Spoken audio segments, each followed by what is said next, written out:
Janji Nabi Muhammad kepada umat Nasrani hingga akhir zaman. Dikisahkan saat itu Rasulullah melakukan diskusi dengan umat Nasrani. Saat tiba waktu beribadah bagi umat Nasrani, Rasulullah mempersilakan umat Nasrani menggunakan masjid untuk beribadah umat Nasrani. Sampai sekarang umat Islam boleh sholat di gereja. Hanya kondisi sosial karena orang tidak paham, sudah daripada ribut, tapi boleh sholat di gereja selama tempat itu bersih, ungkap Quraisy Shihab. Saat rombongan tersebut pulang, Rasulullah dan umat Nasrani itu tidak dapat menemukan titik tengah pembahasan mengenai akidah.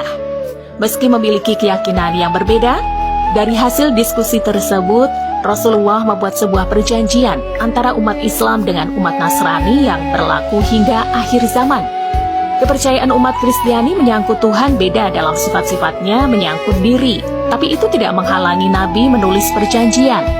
Nabi berpesan bahwa kalau seandainya dan pesan ini berlaku untuk rombongan dan semua umat Nasrani hingga akhir zaman, ujar Quraisy Shihab. Rasulullah pun menjanjikan akan membela umat Nasrani sebagaimana ia membela keluarga dekatnya. Tak hanya itu, dalam perjanjian tersebut juga tertulis, bila umat Nasrani membutuhkan bantuan apapun dari umat Muslim, termasuk memperbaiki gereja sekalipun, umat Muslim harus membantunya. Munculnya perjanjian tersebut menjelaskan kepada seluruh umat, baik Muslim maupun Nasrani, bahwa meskipun setiap orang memiliki perbedaan dalam keyakinan, namun sesungguhnya mereka tetap bersaudara. Mereka terikat dalam persaudaraan yang kuat, sehingga dianjurkan untuk saling membantu dan melindungi, bukan sebaliknya menjadikan mereka musuh. Hal inilah yang seringkali dilupakan oleh orang-orang kekinian.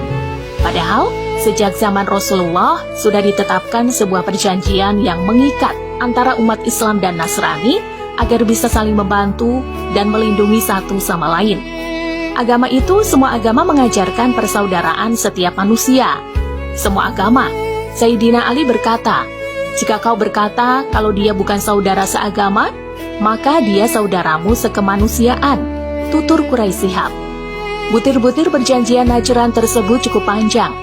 Namun, ada dua butir perjanjian yang cukup penting dan dibacakan oleh Najwa Shihab.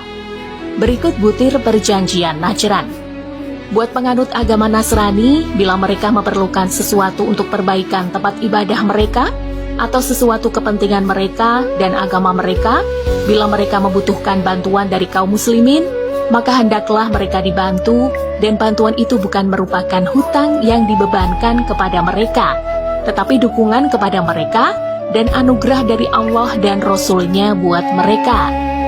Tidak boleh seorang Nasrani dipaksa untuk memeluk agama Islam. Mereka hendaknya diberi perlindungan berupa kasih sayang dan dicegah dari segala yang buruk yang dapat menimpa mereka kapanpun dan dimanapun. Demikian janji Rasulullah Muhammad SAW sampai akhir zaman. Janji Nabi Muhammad kepada umat Nasrani hingga